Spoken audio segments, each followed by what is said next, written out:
Yes, welcome back. Let us now talk about the pressure sensor. Cause of failure usually. The common issue of this sensor is known as hysteresis. Hysteresis is when remember that the sensor is made of a diaphragm which has elastic properties. So let us go to the board. Let's explain. Let's say this is your pipe and there is a flow of water. The sensor inside has a diaphragm. A diaphragm is something, a membrane that has this shape, for example. Okay. Initially it's like this. And when the membrane is this position, maybe the sensor will give us 4 milliamps. And depending on the pressure from the pipe, the diaphragm have to change the shape by deforming up to, let's say, to this point. This is the maximum. So we can say that the maximum, when the diaphragm reaches that maximum, the output will be 20 milliamps. So then in between the minimum and the maximum, you can record the other readings. But now, when hysteresis occurs, it's when the diaphragm doesn't come back to the initial position. Let's say instead of coming back to this 4, when there's no flow there, it stops somewhere there. So when the diaphragm failing to go back to the initial position, that is known as hysteresis. That's the common fault of the sensor, hysteresis normally. Then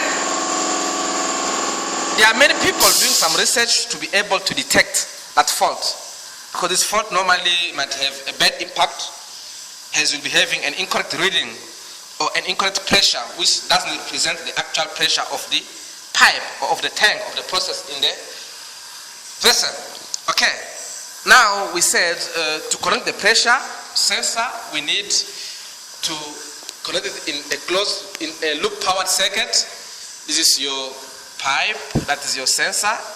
We need a 24 volt power supply. Okay, 24 volt power supply, 24 volt DC. Remember that the sensor has polarity, plus minus. The positive lead must go to the positive lead of the sensor. This is your PT. And then this is your multimeter. You have milliamps and you have common. Then the output from the sensor, the negative lead must be connected to the milliamp side, and the common needs to be connected to the negative side of your power supply. So if you do that, you'll have an output of current which will range from 4 to 20 milliamps from the sensor. Okay, this is the sensor itself connected in reality. So we said the positive lead must go to the positive lead of the sensor, positive lead from the power supply, go to the sensor, then the negative lead need to be connected to the negative lead of the multimeter, and from the multimeter you complete the circuit to the other part of the sensor. The next instrument in this process plant is the flow meter. Remember guys, the flow meter, all those sensors are part of our feedback. Okay? Remember we are doing the closed loop, pressure sensor, flow sensor, level sensor, they are all part of the feedback of the control process. I mean,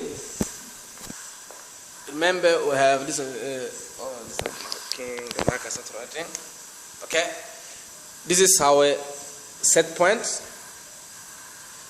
We're having a controller. For instance, the controller is our Arduino Mega, and we are sending it to our CV. Okay, let's say this is a plant. This is your plant.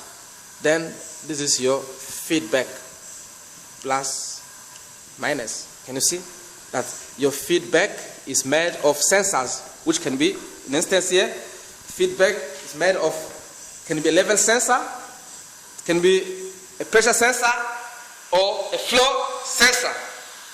As you've seen about the level sensor, we studied the principle of operation. We're able to draw the closed loop.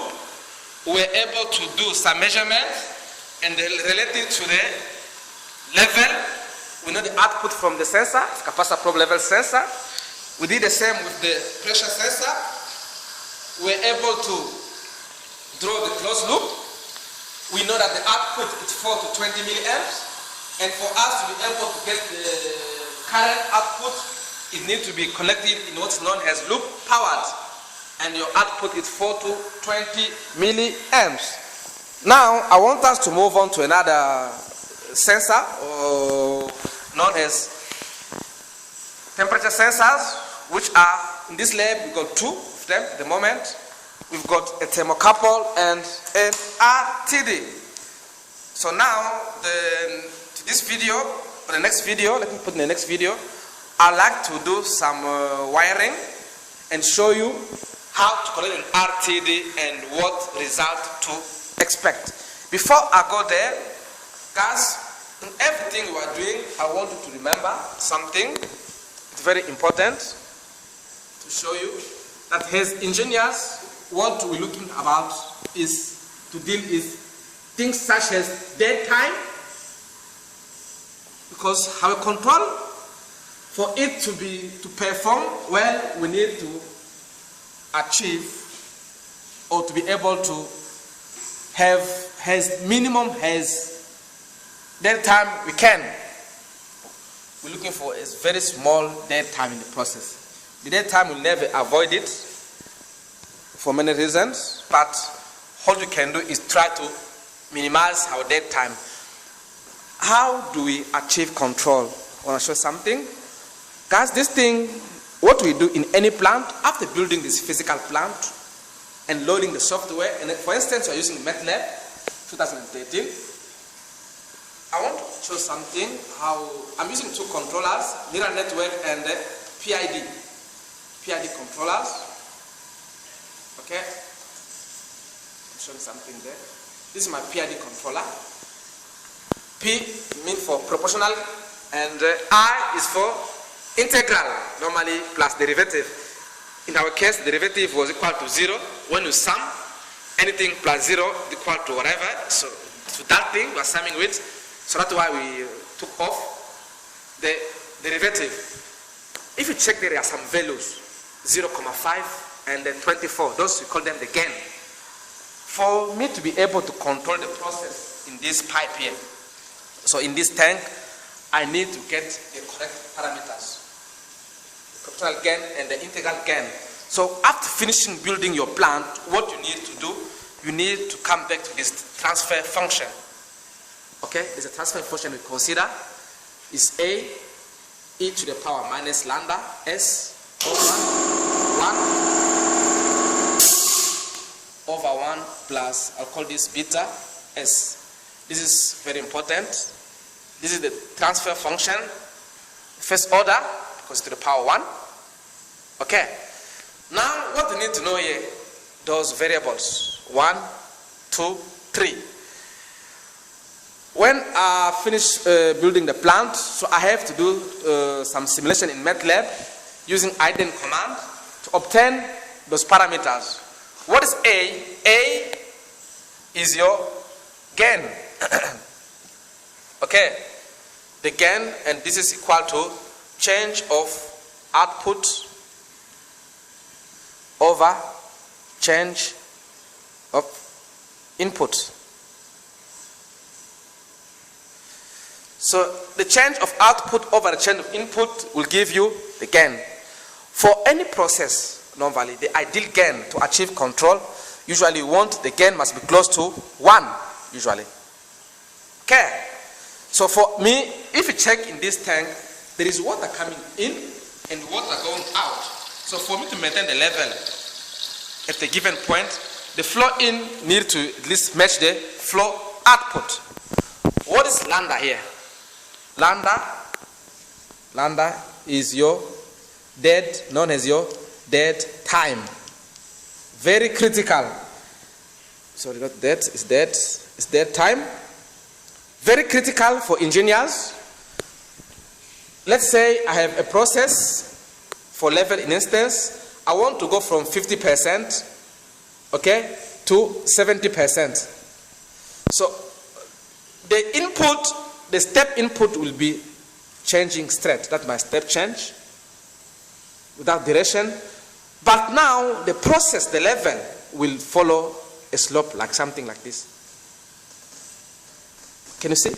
So I have to go from this up to 99%, for example, or up to 100%. Okay, so the time it will take for my process to go from here to reach the set point, the duration here, that's how the time, or TD. On the bottom side, why this thing is critical, is important.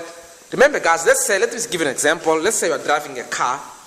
When you brake, let's say you are driving at 120 kilometers per hour, and suddenly there is someone appearing in front of you, and you try to brake.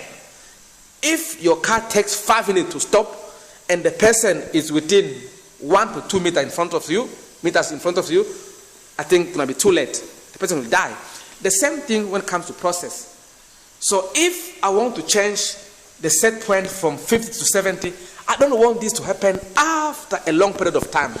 I want this to happen as quick as possible. So that time normally is very critical when it comes to control that time. Okay, you must try to minimize it. Instead of temperature, for example, what can cause the dead time? That we'll have a look of this. What I want to mention here now, time constant. What is the time constant?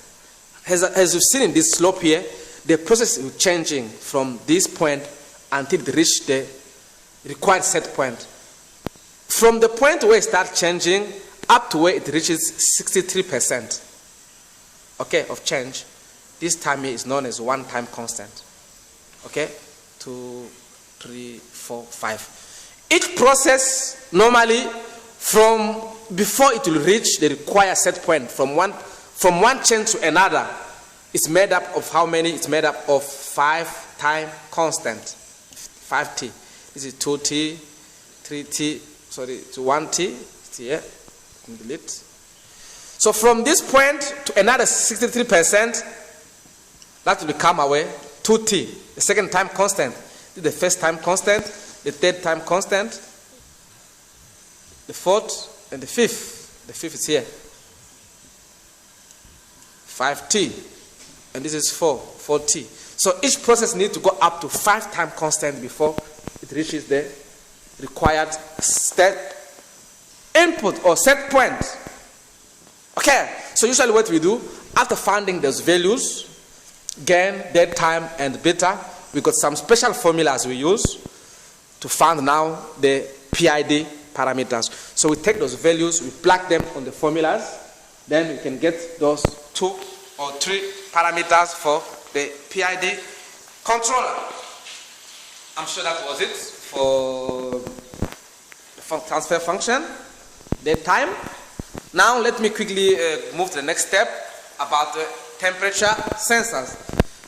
Okay, so that was hidden.